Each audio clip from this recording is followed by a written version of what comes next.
Hola, ¿qué tal? Buenos días. Un saludo a toda la comunidad que sigue esta página que se llama Bioquímica y Biología Molecular. Como saben, desde hace algunos años nos hemos dedicado a transmitir seminarios web relacionados con bioquímica y biología molecular. Y bueno, pues hemos intentado o hemos hecho un esfuerzo importante por invitar a personajes muy interesantes que tienen temas de investigación muy interesantes para compartir. Y bueno, pues el día de hoy no es la excepción. El día de hoy tenemos a la doctora Susana Vázquez Torres. Gracias, Susi, por aceptar la invitación. Finalmente se nos hizo. Y también por aquí nos va a acompañar el doctor José Arcadio, que también ya había platicado en algún webinar su línea de investigación aquí con nosotros. Y bueno, el día de hoy vamos a platicar un poquito de lo que está haciendo Susana y de lo que hizo en su doctorado con el doctor David Baker, famoso porque, pues recordemos que ganó parte del Premio Nobel de Química del 2024 y aquí mismo en este foro hemos platicado un poquito de ese premio muy interesante en el que, pues, la biología computacional juega un papel fundamental en el diseño de proteínas, ¿no? Y bueno, pues también hemos hablado del potencial que pueden tener las proteínas diseñadas de nuevo. Y bueno, el día de hoy vamos a ver una aplicación muy específica que es hacia neutralización de toxinas del veneno de serpiente. Entonces, bueno, les platico un poquito de la doctora Susana. Se me quedó eso de decirte Susi, pero ahora te voy a decir doctora Susana. La doctora Susana hizo la licenciatura en la UNAM en investigación biomédica básica, en donde la conocí. Después se fue a Groninger a hacer un máster en bioquímica y finalmente hizo el doctorado en la Universidad de Washington con el doctor David Baker. Eh, y bueno, pues ahí es donde aprendió o donde implementó estas estrategias de biología computacional al diseño de nuevas proteínas. Justo recordemos que el laboratorio del doctor David Baker, digo, además del premio Nobel que le dieron el año pasado, pues tiene una historia bastante larga en el diseño de proteínas de novo. Entonces, bueno, pues ya hemos platicado de eso en otros seminarios y bueno, nada más lo voy a mencionar por ahora. Y bueno, ahora la doctora Susi anda en Madrid, ahorita nos platicará qué está haciendo. Y bueno, pues también bienvenido, Doc, el doctor José Arcadio, pues ya lo habíamos presentado por aquí, investigador del Centro de Ciencias Genómicas de la UNAM. Y bueno, en su momento nos platicó de su línea de investigación que tiene que ver con el ribosoma y el plegamiento de proteínas. Y ahora también están trabajando temas de diseño de proteínas. ¿Estoy en lo correcto, doctor? Perfecto, justo Sí, ahorita con... ahí está. Sí, ya me escucho, ¿verdad? Sí, totalmente, justamente con todo este boom de diseño de binders. Aquí viendo los trabajos tan buenos como el de Susana, pues ya a uno se le antoja también, ¿no? Sí, nada más andan antojando. Entonces, pues sí, pues vamos a platicar un poquito de hacia dónde va esto y qué es cuál es el estado del arte. Y bueno, pues tenemos de primera mano aquí un poquito de información relacionada. Y bueno, Susi, bienvenida y pues te vamos a dejar un ratito aquí con tu audiencia y al final nos conectamos, nos incorporamos para discutir un poquito las preguntas que puedan hacer los asistentes. Si quieren hacer alguna observación o pregunta, lo pueden dejar en los comentarios aquí debajo de esta transmisión. ¿Sale? Pues bienvenida, Susi, y son tuyos. Ahorita nos vemos. Ok, pues muchísimas gracias. Gracias a todos por conectarse. Gracias por la invitación y hoy les voy a hablar un poco del trabajo que hice en mi doctorado, que involucró usar el uso de herramientas computacionales para diseño de proteínas y en particular su aplicación como nuevas terapias para tratar mordeduras de serpientes. Bueno, para comenzar me gustaría hablar porque esto es importante. Aunque parece que no es un tema de salud tan importante, alrededor de 1.8 y alrededor de 3 millones de personas se exponen a una mordedura de serpiente al año y aproximadamente de 81,000 a 138,000 personas mueren por estas causas. Y si hacemos un mapeo de qué regiones del mundo son más afectadas en el sentido de mortalidad, vemos que especialmente en las regiones que son países en desarrollo, como países en Asia, en África y en Latinoamérica, es donde se encuentra el mayor número de muertes, en contraste con los países un poco más desarrollados, donde aunque no hay tantas mordeduras, pues tienen más acceso a estos tratamientos y hay un menor número de muertes. Nosotros creemos que el diseño de proteínas tiene el potencial de generar terapias más accesibles para tratar estas mordeduras comparados con los métodos tradicionales, los cuales voy a explicar ahora. Bueno, los métodos tradicionales para tratar mordeduras de serpientes están basados en una tecnología desde hace aproximadamente 100 años y es muy efectivo, y de hecho es lo que tú recibirías si una serpiente te muerde. Y estos tratamientos se desarrollan a través de inyectar pequeñas dosis de venenos completos a animales, por ejemplo, a caballos. Se espera un tiempo largo, incluso cerca de un año, a que el sistema inmunológico del caballo genere anticuerpos para todas estas diferentes toxinas o diferentes compuestos de los venenos. Se colecta la sangre, se purifican los anticuerpos, que en realidad es una mezcla policlonal de anticuerpos, y es lo que se utiliza este suero, se hace una formulación y es lo que se administra a los pacientes. Y aunque esto es efectivo, en realidad tiene algunas desventajas, ya que puede ser bastante costoso. No siempre son tratamientos muy seguros, ya que pueden, además de estar inyectando anticuerpos neutralizantes para ciertas toxinas, también estás acarreando un grupo grande de proteínas, de albúminas de caballo, etcétera, que son ajenas a nuestro sistema inmunológico, lo cual puede generar un choque séptico o reacciones adversas. Y también estos sueros necesitan estar bajo refrigeración, ya que estos anticuerpos son lábiles. Y en particular en regiones rurales o en países que están en desarrollo no siempre tienen el acceso a estos sistemas de cadena de frío. Nosotros creemos que podemos revolucionar estos tratamientos utilizando estas herramientas de diseño de proteínas, en primer lugar porque no necesitamos inmunizar ningún tipo de animal para generar moléculas neutralizantes. En este caso podemos usar métodos computacionales donde probemos la estructura de las toxinas o diferentes compuestos que quisiéramos neutralizar. Utilizamos una serie de algoritmos que voy a explicar después para generar estas proteínas que se unen a estas diferentes toxinas, bloquean su función. Podemos producirlos a gran escala y siempre con la misma calidad en microorganismos, ya sea como levaduras o bacterias, y también se pueden formular, purificar en grandes cantidades, y esto podría tener algunas ventajas como un coste reducido para su producción,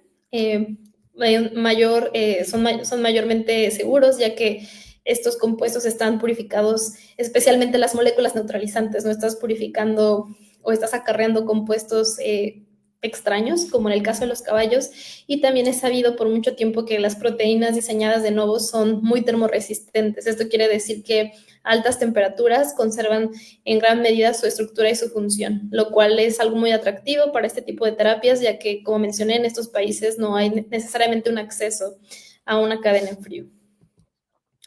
Y bueno, este es como un concepto inicial, pero digamos que hay como una barrera, porque en realidad los venenos de serpientes son mezclas complejas de muchos diferentes componentes, y en esta gráfica que estoy mostrando aquí solo es como un análisis proteómico de una colección de los diferentes compuestos principales de venenos completos, y vemos cómo se agrupan en diferentes familias. Tenemos toxinas que son fosfolipasas, proteasas, lectinas, metaloproteasas, etcétera. También toxinas de 3 dedos. Entonces, esto puede añadir una complejidad al proceso, ya que uno necesitaría diseñar proteínas para cada una de estos puntitos individuales, lo cual en realidad es un desafío muy grande. Pero en este trabajo lo que quisimos hacer en particular fue enfocarnos a un grupo de toxinas de los venenos de serpientes que sean más letales, que digamos que de todas estas proteínas o toxinas hay un grupo que va a tener un efecto mucho más rápido y más letal. Entonces decidimos diseñar proteínas neutralizantes para estas toxinas de 3 dedos. Primero porque son muy tóxicas y muy letales, y también porque los tratamientos actuales son muy poco efectivos para neutralizarlas. En este grupo de toxinas de 3 dedos tenemos 2 categorías principales. Unas son las alfa-neurotoxinas. Estas alfa-neurotoxinas, dependiendo si son de cadena corta o de cadena larga, se clasifican en 2 tipos. Se unen a los receptores de acetilcolina e impiden la unión de acetilcolina, lo cual hace que haya un bloqueo del sistema neuromuscular que al final resulta en una parálisis que es letal para las víctimas que experimentan una mordedura de serpiente.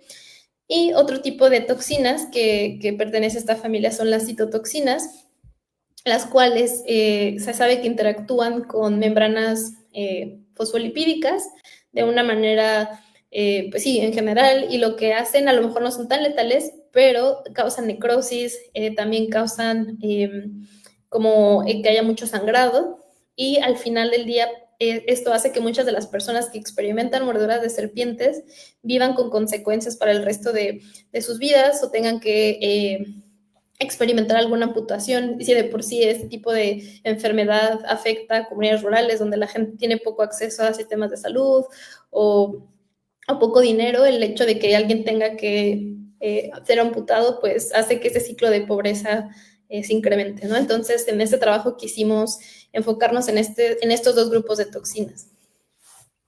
Bueno, ¿y cómo lo hicimos? Pues utilizamos estos métodos de inteligencia artificial que fueron desarrollados por el Baker Lab, en el que mediante una serie de pasos generamos proteínas desde cero para neutralizar estas toxinas.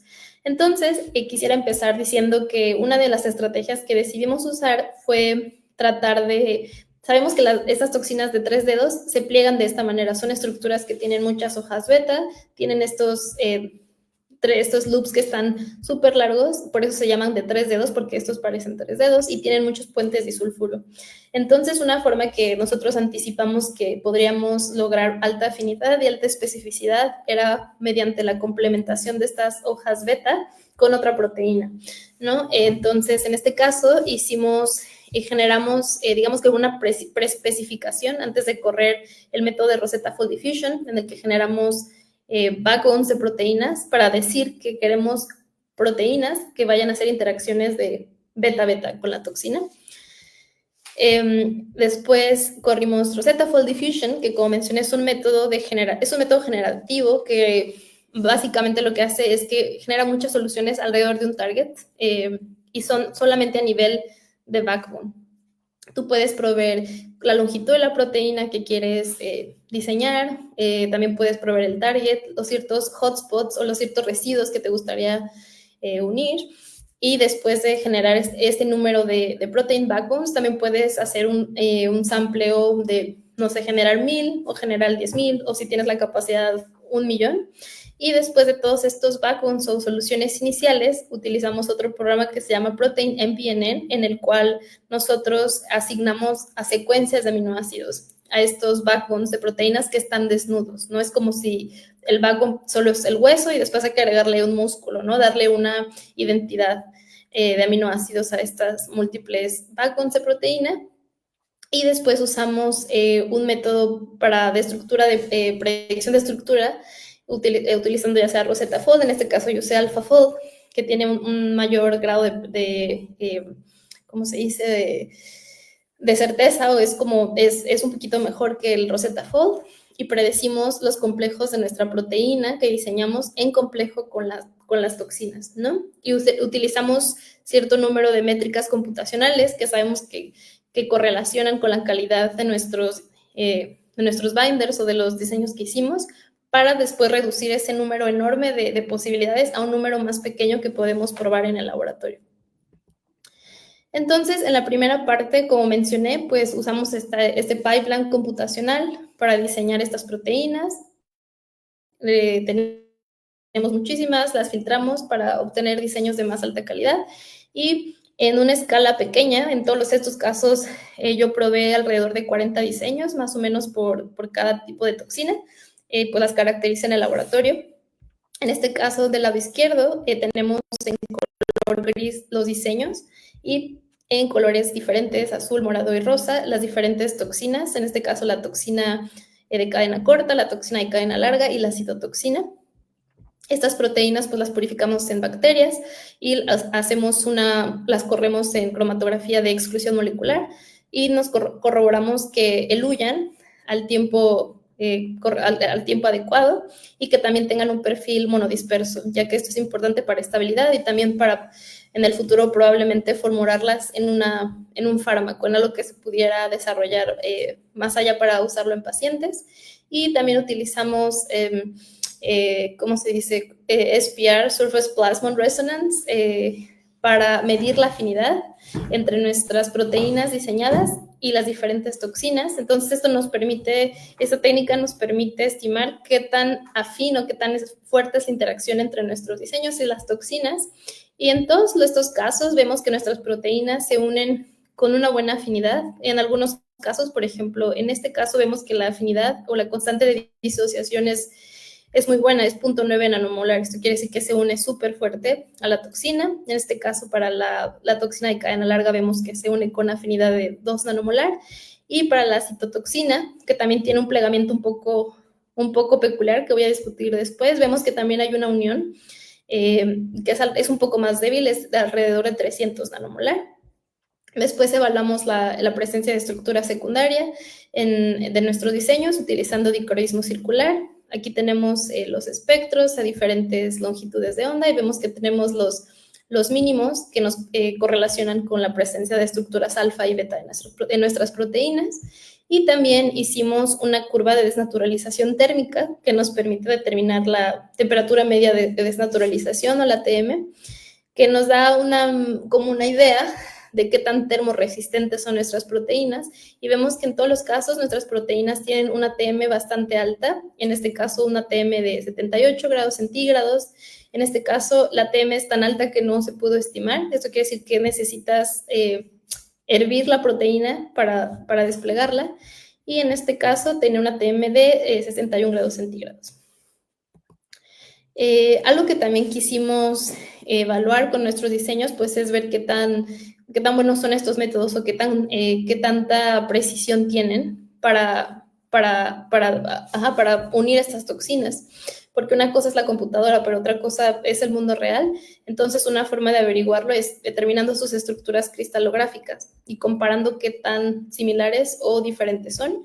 En este caso, en el caso de la proteína de unión a neurotoxina de cadena corta, solo obtuvimos la estructura APO, esto quiere decir que no pudimos cristalizar el complejo, y la estructura cristalográfica en todos los casos es en un color beige y está superpuesta con la predicción de AlphaFold, que en el caso del color gris es nuestro binder y en el caso de los colores son las diferentes toxinas.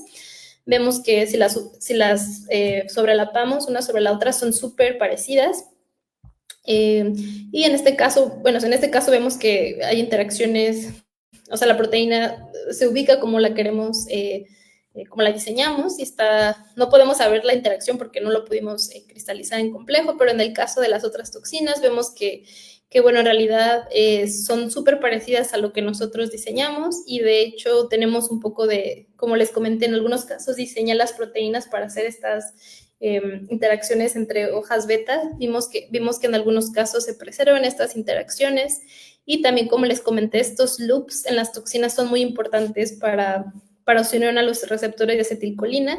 En este caso, este es el loop 2, que interacciona directamente con residuos en el receptor de acetilcolina, y vemos que nuestro binder hace también un tipo de interacciones clave con este residuo que es muy importante.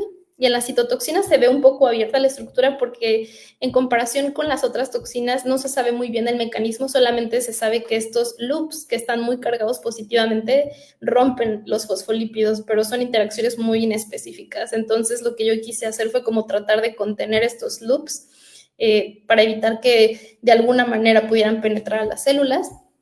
Y aunque es una proteína que es un poco rara, en realidad se pliega como la diseñamos, ¿no? Ya que el diseño y la estructura cristalizada son prácticamente idénticos, y como les comenté, estas citotoxinas están muy cargadas en los loops, y vemos que nuestra proteína hace interacciones electrostáticas con estos residuos. Y también otra conclusión interesante es que Rosetta Fold Diffusion y Protein MPNN tienen una capacidad muy grande para generar proteínas que son, o sea, prácticamente que pueden adaptarse a cualquier forma que tú quieras, ¿no? Incluso proteínas que no necesariamente algún bioquímico pensaría que podrían funcionar, lo cual es también bastante interesante. Y bueno, ya para la caracterización más funcional, en los casos anteriores, pues hablamos de proteínas que son funcionales en un tubo de ensayo, pero lo que realmente queremos saber es si estas proteínas neutralizan, son funcionales en células y después en animales. Entonces, en el caso de las neurotoxinas, en colaboración con Tim Jenkins en la DTU y con Melissa Bernard, que también es una ex estudiante del UNAM, hicimos unos experimentos de patch clamp en células de mamífero, y de una forma muy general voy a explicar cómo funciona este experimento. En una condición sin toxina, donde estas células de mamífero sobreexpresan receptores de acetilcolina en la superficie, en la presencia de acetilcolina, este receptor se abre y permite la entrada de una corriente de iones positivos hacia la célula, lo cual genera una corriente que podemos medir mediante patch clamp. En una condición, cuando existe la toxina, como les dije, estas toxinas se unen a estos mismos sitios de unión, compiten con la acetilcolina, por lo cual la acetilcolina no se puede unir. Esto evita que el canal se abra y pues que no haya una corriente de iones entrando a la célula, por lo cual la corriente debería de ser mucho menor o inexistente. Y en el caso que nosotros anticipábamos ver es que cuando tú tienes una mezcla entre la toxina y nuestro binder que es neutralizante, deberíamos evitar que esa toxina se una al receptor, por tanto la acetilcolina debería ser capaz de unirse y deberíamos de ser capaces de medir una señal en estas células. Entonces es exactamente esto lo que estamos viendo en esta gráfica. En el eje de las X tenemos diferentes concentraciones en las que mezclamos diferentes ¿cómo se dice? Sí, como por ejemplo tenemos 1 a 27, quiere decir que tenemos una concentración molar de una concentración de 1 de toxina y 27 veces más en una escala molar de nuestro binder o de nuestro tratamiento. 1 a 9, pues quiere decir que tienes 9 veces más binder que toxina, y así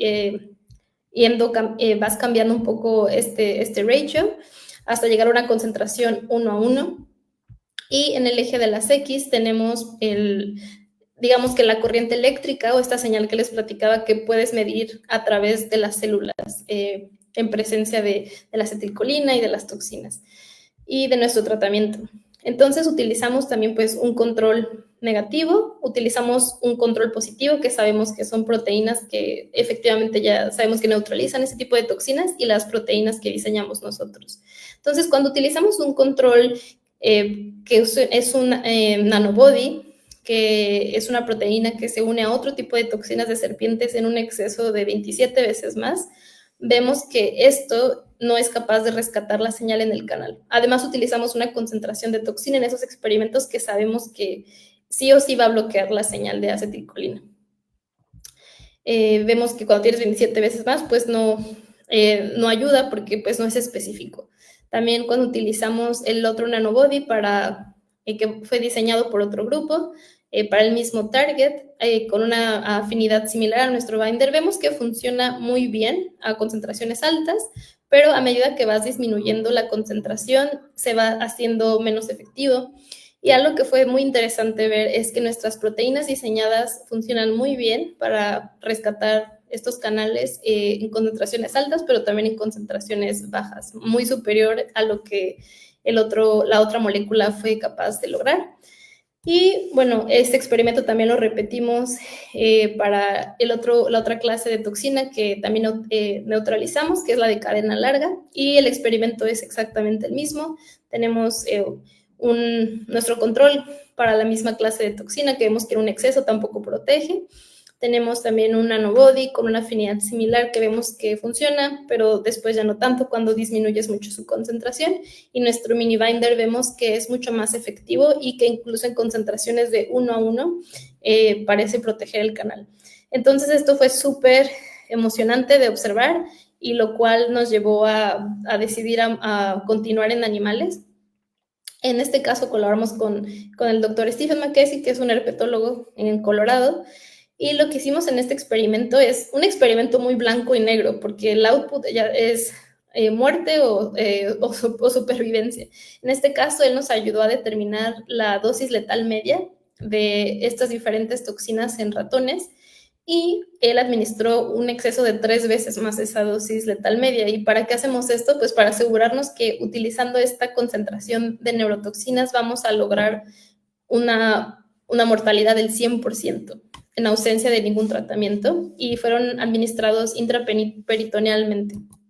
Lo que hicimos en este experimento fue administrar estas dosis letales de neurotoxinas, y después hicimos como diferentes tipos de tratamientos que ahora voy a explicar, y utilizamos nuestros binders para las 2 clases de neurotoxinas que expliqué anteriormente. Y lo que hicimos fue medir la supervivencia de estos ratones 24 horas después de ese tratamiento, ya que sabemos que en realidad estos ratones, al ser expuestos a estas cantidades letales de toxinas, mueren en un par de horas. En realidad 24 horas es muchísimo tiempo, o sea, 24 horas sí o sí deberías ver un efecto.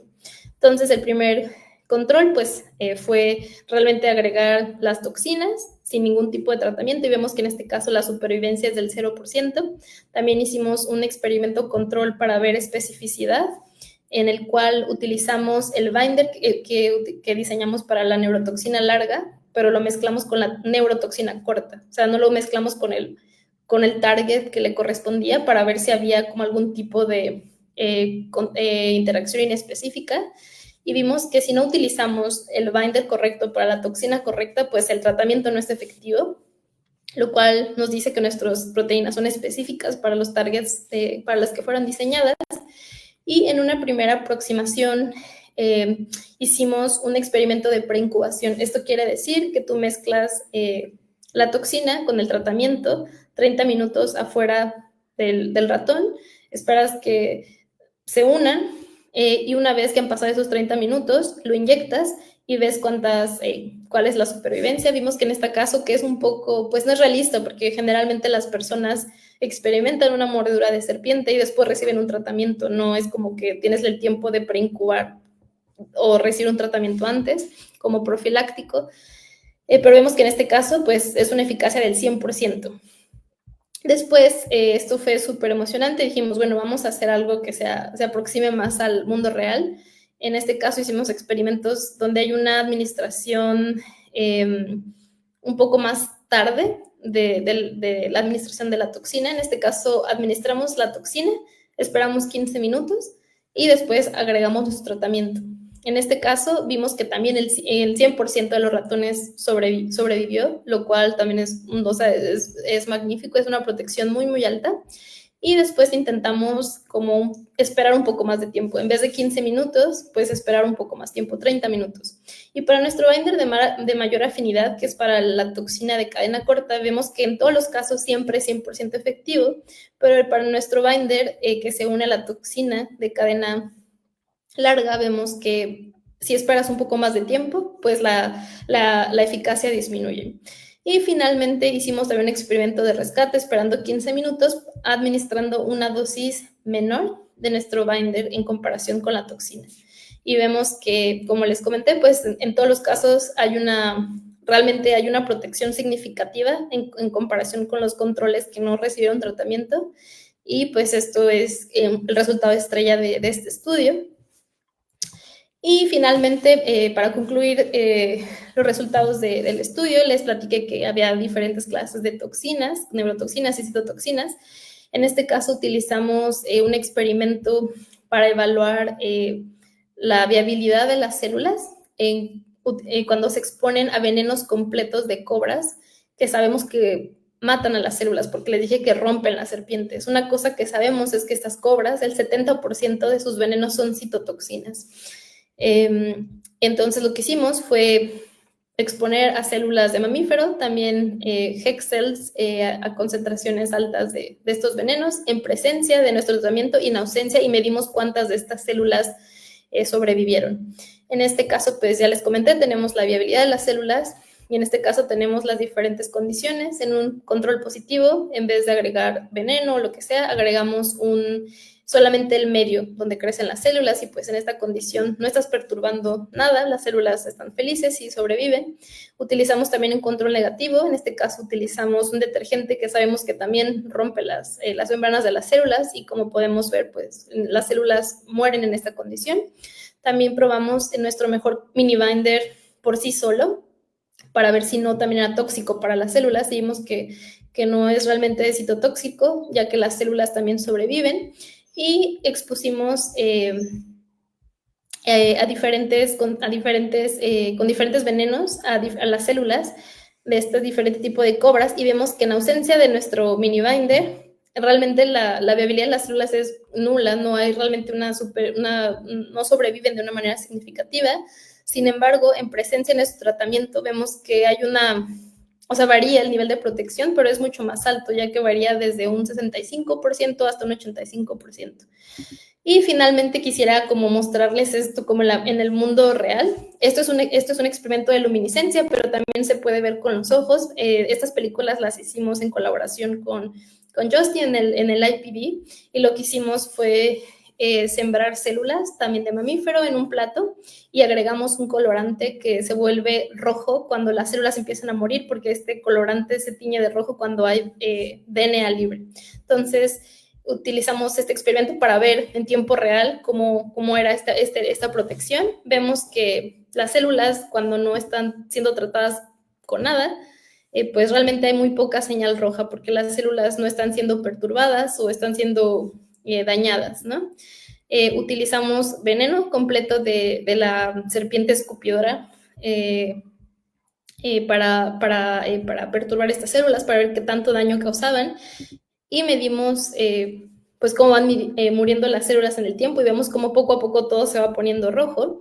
Y finalmente pusimos las células con esta misma concentración de veneno y administramos nuestro binder 5 minutos después para ver si el número de células rojas disminuía, y vemos que en este caso pues realmente hay una diferencia muy significativa entre esta foto y esta. Y bueno, esos son como los resultados principales. ¿Y qué es lo que aprendimos de este proyecto? Bueno, Rosetta Fully Fusion en realidad es una plataforma que permite el diseño de proteínas para una amplia gama de diferentes tipos de targets o diferente tipo de proyectos. Pero también demostró que es un método muy eficaz para generar de una manera muy rápida y efectiva proteínas que neutralizan toxinas de serpiente que tienen una relevancia médica muy alta. Y también algo que fue interesante ver es que nuestros diseños fueron tan buenos, tienen una potencia muy similar comparados con anticuerpos o con nanobodies que ya se han reportado en la literatura y que han tomado meses o años o campañas de screening inmensas para ser identificados, en tanto que estos diseños estuvieron listos en un mes, ¿no? Lo cual te habla del potencial de estos métodos.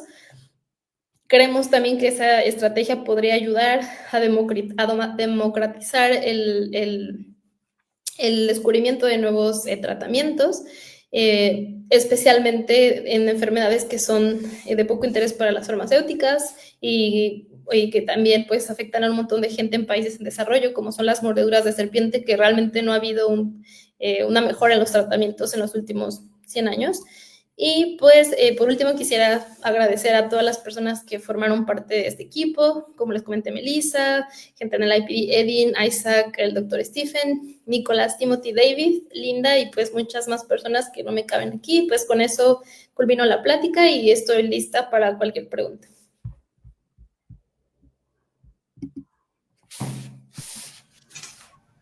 Muchísimas gracias, Susi. Qué interesante siempre escucharte. Lo digo porque ya te has visto en algunos seminarios web. Y bueno, en este mismo foro ya antes habías platicado a la audiencia que no ha visto ese seminario web, tiene alrededor de 2 años. Y en ese momento el objetivo era encontrar binders, me parece, para la proteína S del SARS-CoV-2. ¿Estoy bien? Bueno, no me acuerdo exactamente si era para la proteína S, pues, pero lo que está muy interesante, comparando, digamos, los resultados de entonces y ahora, es pues la velocidad, ¿no? Con la que se obtienen, como bien mencionas, se pueden obtener resultados importantes relativamente rápido, lo cual pues le da un potencial a esta tecnología, por ejemplo, justo con pandemias emergentes, ¿no?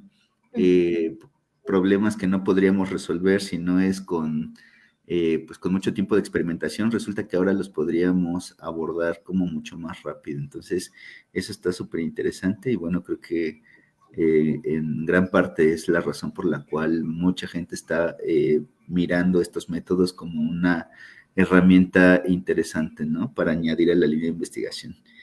No sé qué opinas, Doc. ¿Tú cómo lo viste, Sushi? Bueno, no sé, o sea, tú estás en un lab gigante, bueno, estuviste en el doctorado. ¿Qué otras aplicaciones te llamaron la atención ahí? O sea, ¿hacia dónde están enfocando esfuerzos? No, pues es que siento que ahora, bueno, una de las grandes conclusiones, creo que antes de venirme acá, que fue en diciembre, fue, bueno, estamos aquí. ¿Y qué sigue? Pues bueno, lo que sigue creo que ahora es las aplicaciones. Yo creo que todavía va a haber como un pico como en la calidad de los métodos y en el poder que tienen, pero yo siento que en este momento ya podemos enfocarnos un montón en las aplicaciones y hay cosas como muy básicas de biología, hay preguntas mucho más interesantes y más complejas que podemos abordar con el diseño de proteínas, cuando en el pasado solamente podríamos diseñar scaffolds de proteínas de 3 hélices, ¿no? Ahora, pues bueno, podemos hacer muchísimas cosas más y creo que lo interesante es encontrar espacios donde el diseño de proteínas pueda hacer alguna diferencia y pueda llegarnos a, pues no sé, a descubrimientos muy interesantes o a tratamientos mejores, más efectivos. Muy bien. ¿Tú qué opinas, doctor, de esto de las aplicaciones potenciales? Pues yo creo que en este caso, pues sí están siendo expandidas bastante, ¿no? O sea, por ejemplo, aquí yo después de haber visto el trabajo de Susana y también, bueno, de varias publicaciones que hay por ahí de otros grupos como estos grupos que desarrollan tanto como Paranam, Chatterjee o también Martin, que están desarrollando Minecraft, pues sí se ve que están haciendo cosas bien padres con un montón de targets diferentes. Y la gente pues está empezando como a emocionar. O sea, hay gente que me dice que pues habría que hacer para este target, para este target, para este target. Entonces, como lo estamos intentando hacer nosotros aquí, ya tenemos algunos diseños, como algunos muy básicos y otros ya un poquito más complicados, pero yo creo que sí tiene una aplicación muy buena porque hay un montón de cosas que se podrían tratar, ¿no? Y bueno, yo tendría algunas preguntas en relación con las metodologías más particulares para Susana, si se puede. Adelante, adelante. Sí, porque, por ejemplo, en el caso de estas toxinas, veo, o sea, yo lo que he visto, hasta he visto como, bueno, publicaciones muy en particular de aquí del laboratorio de Baker, como diseñar binders contra superficies cóncavas y convexas, o también, por ejemplo, diseñar contra superficies que son más polares o más hidrofóbicas. Yo te quisiera preguntar que ya si podrías ir a nivel más detallado de qué tipo de parámetros cambias en el protocolo computacional para diseñar contra, por ejemplo, superficies más polares. ¿Cómo le cambian Bueno, el diseño? Bueno, en realidad, o sea, la pregunta que hice es muy buena porque también el Baker Lab ha publicado binders que funcionan porque se sabe que funciona, los métodos anteriores, incluso los nuevos, funcionan mejor en proteínas que son rígidas, cóncavas y apolares. Eso es algo que se sabe en el laboratorio. En realidad, no está completamente resuelto este problema de las superficies polares. Por ejemplo, cuando tienes regiones muy pequeñas que quieres unir y que son muy polares, es muy difícil. De hecho, el número de casos de éxitos es muy bajo en comparación con otro tipo de binders. En este caso que yo estoy haciendo, bueno, incluso también, por ejemplo, en este caso que los loops son los que interactúan con los receptores, ya sea acetilcolina o con las membranas celulares. Yo también como que, bueno, no hice trampa, pero en el caso de las alfa-neurotoxinas dije, pues me voy a ir mejor a lo que es más fácil, pues a las hojas beta, ¿no? Porque sé que va a funcionar mucho mejor. En el caso de los loops de las citotoxinas, en realidad también fue como lanzar una moneda al aire, porque están muy cargados los loops y también son flexibles. Entonces, siento que algo que le agrega mucho a la especificidad es el Rosetta Fold Diffusion, te da como te da como la forma de algo que puede unirse a otra cosa, pero también el protein MPNN es súper poderoso para poner residuos de aminoácidos en ese backbone que van a hacer interacciones muy buenas con lo que tú quieres unir. Y, por ejemplo, ya adentrándonos en esa parte, cuando tú ya tienes un diseño inicial y, por ejemplo, tienes cierto, o sea, no sé cómo lo hacemos nosotros acá a veces, no sé si tal vez tú me puedes corregir, es cuando tenemos un binder y lo queremos verificar, lo que hacemos es que lo metemos a AlphaFold Multimer para ver si lo puede reconstruir, ¿no? O sea, lo que nos escupió Rosetta Diffusion y ver si lo pone en el mismo lugar a AlphaFold Complex. Entonces, a partir de ahí, pues nos da un PLDDT. Entonces, o sea, si tú quisieras mejorar esa interacción, ¿cómo le harías en esa parte? Bueno, hay muchos trucos. De hecho, una cosa que hacemos mucho en el Baker Lab, que creo que ya es súper público, es el MPNN es una cosa súper poderosa. Algo que tú puedes hacer para mejorar la afinidad, la calidad de tu diseño, es correr muchos MPNNs en el mismo backbone. Hay gente, incluyéndome, que corre 10,000 MPNNs en un mismo backbone, porque sabes que ese backbone funciona y cuando le corres 10,000 MPNNs, algo te va a salir mucho mejor. Las métricas computacionales van a ser mucho mejores. Es algo que puedes hacer. Solo correr muchos MPNNs en un backbone que sabes que funciona.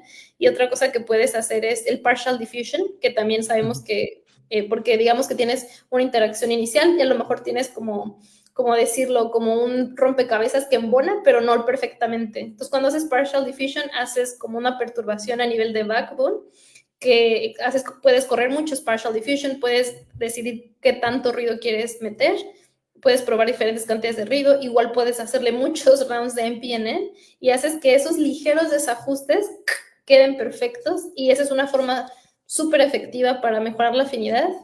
También está publicado y demostramos que es súper poderoso. Son como dos cosas que puedes hacer in silico. Ese es el que te refieres, es al este paper que mencionas en la publicación esta, que es como donde, como específicamente con las betas, porque me acuerdo que es la referencia 38, una cosa así, donde es como un RF diffusion especializado con betas. ¿Eso es lo que te refieres o es otra cosa? No, el que yo digo es partial diffusion, que no es un método por separado, pero de hecho es otro paper que también publicamos como hace 2 años, en el cual, de hecho fue un paper que se publicó muy cerca de Rosetta Fold Diffusion, que es de péptidos helicoidales. Yo también estoy ahí de doctora. Y lo que Pues lo hicimos, voy a buscar así. fue decir, mira, funciona súper bien para diseñar. Estos métodos son súper buenos para diseñar binders, para péptidos, pero también son muy buenos para optimizar afinidades porque perturbas a nivel de backbone y lo hicimos experimentalmente y hicimos que un binder que tenía una afinidad de 1 micromolar, después de este proceso de partial diffusion, se fuera a un picomolar o a nanomolar, solamente con este proceso.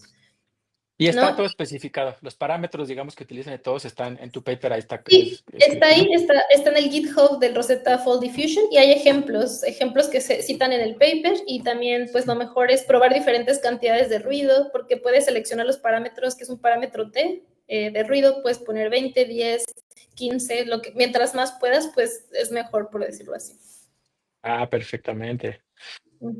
Y tú, bueno, otra pregunta que tengo a nivel así técnico es, o sea, ¿tú cómo ves la importancia del hit en Protein MPNN? O sea, ¿tú le mueves desde punto 1 hasta 1 o cómo ves? ¿A las temperaturas? Ajá. Bueno, fíjate, en el laboratorio tenemos esta versión común, porque hay muchas versiones del MPNN, le decimos como el vainilla MPNN, que es como el normal, donde no le modificas nada. Ese vainilla por sí solo, si lo haces muchas veces, funciona también. Yo nunca exploré tanto lo de las temperaturas. Sé que hay gente que lo hace, pero en mi experiencia creo que no tiene una implicación tan fuerte. Yo no vi mucha diferencia. Creo que es más importante correrlo más veces. Y también empezar desde un backbone que funcione o que se vea bien. Bueno, y ya la última pregunta así técnica es, cuando haces tú la evaluación de un complejo binder con target, ¿cómo podrías hacer más o menos de una manera detallada cómo le haces para evaluar que ese es mejor que otros? O sea, ¿te fijas en el PAE, en el RMSD? ¿Lo subes a algún servidor como PISA o cómo Bueno, calificas en energías de binding? Bueno, y nosotros digamos que hacemos las predicciones de AlphaFold, como estaba seteado en el Baker Lab, pues se va generando todos estos scores. Lo que más utilizamos es el PAE, si es un valor menor de 10, sabemos que es algo súper bueno, que son como nuestros valores cortes, el PAE menor de 10, el PLDTT utilizábamos mayor de 80. Bueno, el RMCD también lo comparamos, generalmente menor de 3 es algo bueno, puede ser flexible porque no todas las campañas de diseño pues te permiten ser tan estricto, ¿no? Y también otra cosa que hace, ya, bueno, no toda la gente lo hace, pero yo sí lo hacía, también es utilizar métricas de Rosetta pues comunes como el DDG, el DDG, y también yo utilizaba el SAFE Score, que también te dice qué tan probable es que tu proteína sea soluble o insoluble, porque si es muy alto, probablemente tu diseño es muy hidrofóbico y a lo mejor sí se une bien, las interacciones son buenas en la computadora, pero lo pides y se va a cuerpos de inclusión. Entonces yo creo que vale la pena tener como... Creo que el proceso de filtrado incluso es un poco personalizado. En el laboratorio utilizamos principalmente PAE, PLDTT, DDG, RMCD, y yo a veces utilizaba otras cosillas, pero en general utilizamos eso. Y yo también, hay gente que ordena diseños sin verlos, pero a mí también me gustaba como ver lo que estaba diseñando, porque a lo mejor se ve bien, pero cuando ni siquiera ves tus proteínas, pues a lo mejor no tiene sentido. Claro, sí. Oye, ya nomás para terminar, la tasa de éxito, por ejemplo, a nivel experimental, o sea, ¿cuántos? De uno de 44, uno de 75, ¿cómo andaba? Por ejemplo, bueno, este paper, bueno, pues solo pusimos el candidato que funcionó mejor, pero en una campaña inicial, o sea, a nivel computacional, lo estándar es que hagas 10,000 backbones, o sea, lo mínimo 10,000 backbones. Muy bien. es lo que hacemos, 10,000 backbones. Si es algo que ya sabes que funciona, pues no necesitas correr tantos. En PNN también utilizamos como una correa de PNN con Fast Relax, que es algo que puedes hacer. Pues ahí sí varía, ¿no? Porque puedes correr, bueno, no 10,000 por cada backbone, porque se te van los números al cielo, pero a lo mejor 5 NPNs por backbone, y bueno, después del AlphaFold haces un filtrado y se te va a reducir muchísimo el número ahí, más o menos es lo que yo hice.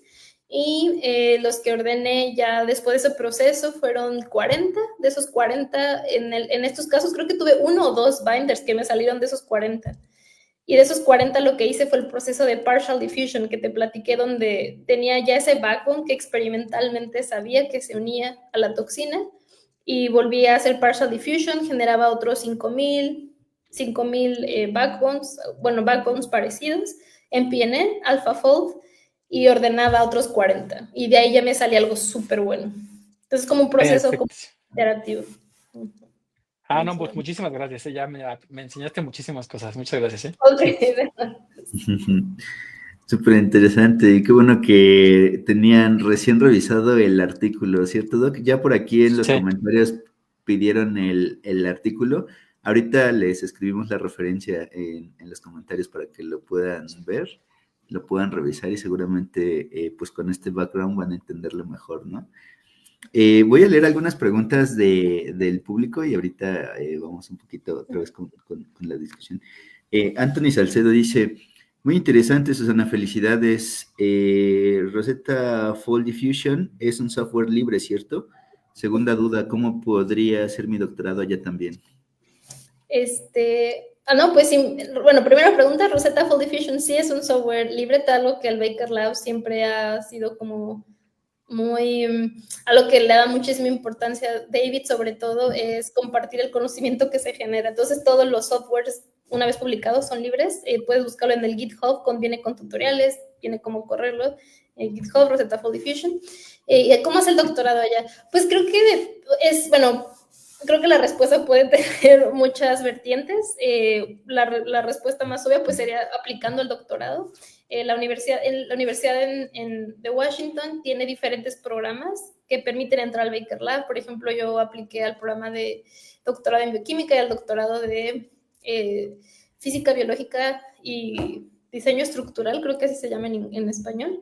Pero hay muchísimas otras escuelas, incluso si haces un doctorado de ciencias de la computación, etcétera, David, puedes solicitar al laboratorio de David. También el formato de doctorado en Estados Unidos es muy diferente al de México porque solicitas al programa, llevas un año de clases, como si fueras en la licenciatura, más o menos, y después tú tienes que estar en varios laboratorios haciendo rotaciones, y si el David también es muy competitivo, sobre todo ahora que David se ganó el Nobel, pues todos quieren estar ahí. Entonces, dependiendo de esa rotación y si tiene espacio para tenerte, pues puede que te elija o no te elija, ¿no? Y ya. Pero hay como la opción más obvia sería solicitando una admisión a un programa de doctorado en Estados Unidos, en la Universidad de Washington, que permita entrar al Baker Lab.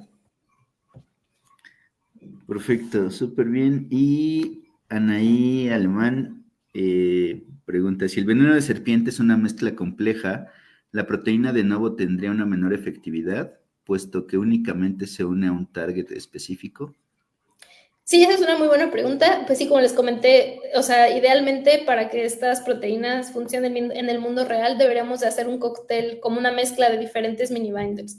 En este caso creo que es imposible decir vamos a hacer mini binders para todos porque sería una locura, pero creo que puedes diseñar mini binders que sean capaces de interactuar con toxinas, con diversas, como que no sean tan específicos, sino que pueden unirse con toxinas parecidas, incluso diferentes especies de serpientes, y enfocarnos en toxinas de mayor relevancia médica. A lo mejor hay toxinas en el veneno que a lo mejor te causa irritación, pero no te paraliza, ¿no? Entonces, ¿cuáles de esas toxinas son las más importantes? Y cómo diseñamos un cóctel de composición mínima, que obviamente debería tener más de un mini binder, ¿no? Y que sea obviamente fácil de producir, que sea viable de producir, que sea estable. Entonces es como yo es como lo que pienso que podemos hacer. Y obviamente también estos cócteles deberían de estar basados en regiones específicas del mundo. Un cóctel para mordedura de serpiente en México no te va a servir en África, ¿no? Entonces tendrías que hacer un estudio muy detallado. Perfecto, muchas gracias. Y finalmente, bueno, Víctor Alfredo dice, muy interesante, quería preguntar qué rango de valores de constante de disociación se consideran para tener una asociación significativa entre los diseños. Bueno, por ejemplo, mientras más alta la afinidad, mejor, sobre todo en el laboratorio para asaltar a estudios en animales. Nos gusta probar diseños con una afinidad ya sea de 1 o 2, o sea, un dígito nanomolar, ya sea máximo 9 nanomolar por ahí, o de ser picomolar, si quieres saltar estudios en animales. Entonces, generalmente, algo que sea muy fuerte si del 1 a 10 nanomolar se considera muy bueno y con potencial terapéutico. Algo que se una a un micromolar, bueno, depende de la aplicación, ¿verdad? Porque hay cosas que se unen con menos afinidad, pero para este caso necesitarías algo que se una muy fuerte. Perfecto, muy bien. Sí, y con base en eso, pues se decidirá, por ejemplo, la dosis y demás, ¿no? Entonces, afinidades de picomolar es algo bastante interesante, bueno, para mencionar al público que no está tan familiarizado. Afinidades de picomolar en la naturaleza, pues no es como que abunden tanto. Es decir, estamos entrando pues a diseños que tienen una afinidad pues extraordinaria en ese sentido. Listo, te agradecen Anthony, Víctor y Anaí, Alejandro Cross. Tienes felicitaciones por acá, Susi. Ok, pues muchas gracias. Y bueno, igual si quieren contactarme, ya se me va a caducar mi correo de la Universidad de Washington, pero tengo mi correo personal que puedo compartir y pues listo. Perfecto, muchísimas gracias, Susi. Pues yo creo que vamos a estar viendo con más regularidad seminarios de este tipo, bueno, donde la biología computacional tiene más protagonismo cada vez. Por ejemplo, en otros seminarios de este mismo foro habíamos hablado más como de las estrategias experimentales, o sea, el wet lab, digámoslo así, en el que pues las estrategias computacionales son más bien un complemento, ¿no? Pero aquí pues es totalmente al revés. O sea, es como, bueno, pues trabajamos en la computadora y luego, como mencionaste tú, nos vamos al mundo real y pues vemos que efectivamente funcionan y funcionan bastante bien. Por ejemplo, una pregunta, un problema del área de las proteínas recombinantes es, lo mencionaste también, que de pronto una proteína puede irse a cuerpos de inclusión o puede no plegarse bien. ¿Hay algún parámetro computacional? Porque finalmente se trabaja sobre el diseño de la estructura tridimensional final. ¿Hay algún parámetro que te permita predecir un poquito eso? La solubilidad. Es el SAPE score, SAPE, que es un método, es una métrica de Rosetta, del Rosetta viejito, se llama SAPE. safe score, generalmente usamos cosas que tengan un safe score menor de 35. Y se ha visto que correlaciona muy bien con datos experimentales. Si tienes safe scores muy altos, a lo mejor tu proteína se te va a agregar. Es una cosa que utilizamos en el Baker Lab. No te garantiza al 100%, pero sí ayuda. Pues eso está muy interesante, porque incluso la gente que todavía no le entra tanto a los métodos computacionales, pues podría tener algunas herramientas que faciliten su trabajo experimental, ¿no? Como esta, justamente, ¿no? Sí, y también se pueden solubilizar enzimas naturales utilizando el MPNN. Hay papers donde en el Baker Lab y en colaboración con otros laboratorios utilizaron proteína MPNN en scaffolds de enzimas de la TEF, que es una proteasa que es de interés comercial, pero es muy poco estable. Y después de hacer este protocolo de MPNN, donde obviamente es una enzima, no quieres mutar los residuos del sitio activo, pero puedes mutar otros residuos, ves que la proteína se vuelve increíblemente más soluble y se expresa mucho mejor. Entonces, inclusivamente usar MPNN en proteínas naturales ya puede volverlas mejor. Y sabemos que el MPNN hace que las proteínas de nuevo sean mejores que en el pasado. O sea, las hace mucho más solubles, mucho mejor expresadas. En general, proteína MPNN creo que es mi herramienta favorita de todas estas. Sí, esto también está súper interesante porque otra cosa que habíamos discutido alguna vez era pues que las proteínas naturales, ¿no? El producto de selección natural no necesariamente pues están optimizadas para todos los escenarios y mucho menos para aquellos que son puramente biotecnológicos, ¿no? Entonces, pues sí, aquí están las herramientas, chicos, vengan. Alguien te pone una pregunta más, dice Álvaro Albiter, ¿hay alguna métrica o control con el pH para aplicaciones en sistema nervioso? Métrica o bueno, o sea, para aplicaciones en el sistema nervioso suena como una pregunta muy general. Sé que en el laboratorio se han diseñado proteínas, por ejemplo, como nanocages, como estructuras, ¿cómo se dice? Cajas, nanocajas, que están diseñadas de una forma que al pH hace que haya como pues una protonación que hace que los átomos dejen de interactuar y se abre la caja y así puede hacer un delivery o una entrega de lo que tiene adentro de la cajita, ¿no?